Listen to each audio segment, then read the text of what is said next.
Hey guys, today we're going to look at the Fidelio L3 from Philips. And no, this is not it, even though it looks so much like the L3. This is actually the H9505, which is kind of its little sibling.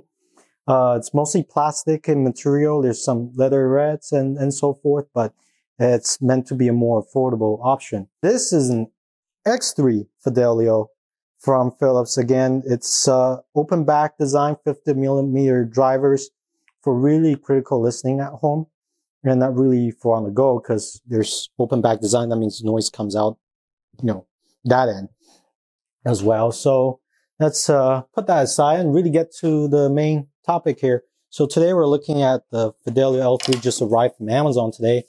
I just took a liberty of opening up already, but it's got really nice packaging, very understated.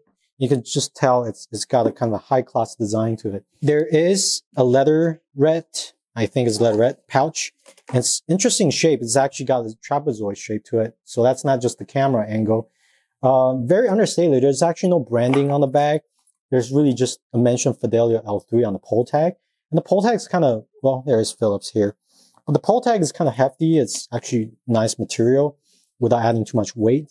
Overall, it's got double zipper, so let's just open up and see what's inside.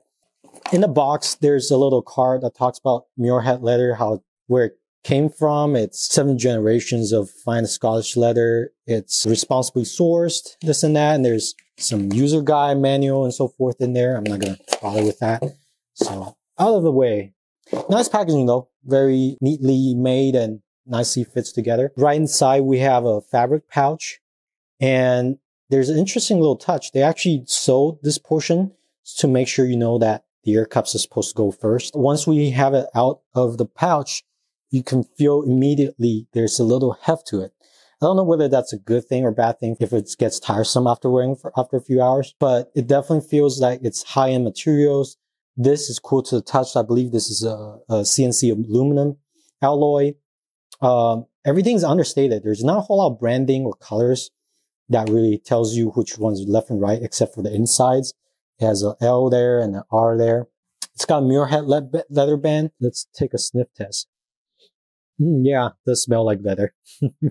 Just from the outside, again, it continues the X3 and H9505 design, the family design. And there's some little details to it. For example, you can see that this edge actually bevels inward and downwards, so that it gives a little bit more angular look. This part swivels, this part tilts, so you have a decent amount of adjustments.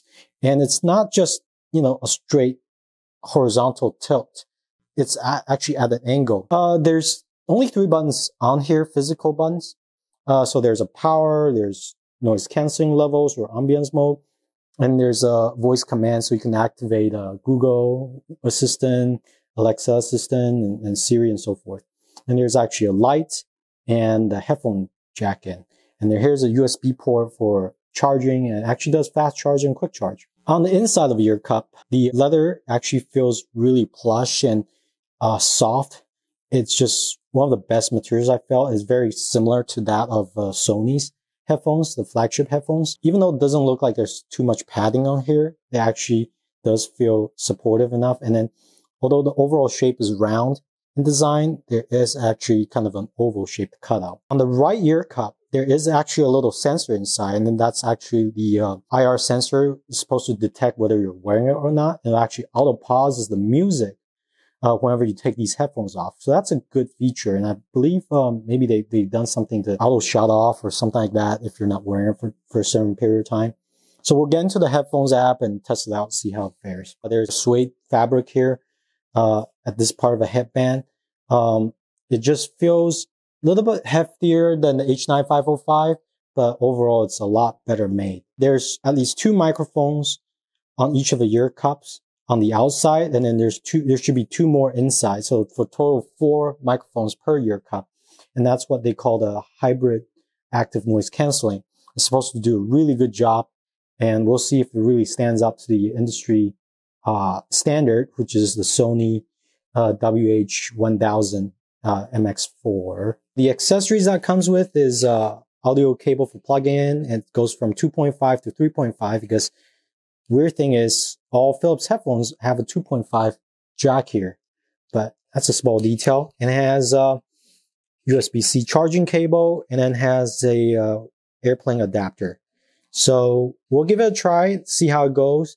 And I'm actually taking a trans-Pacific flight, a 12-hour flight to Asia later this month. So we'll see if we can test out the noise canceling feature on there and just see how well it works in the real world environment.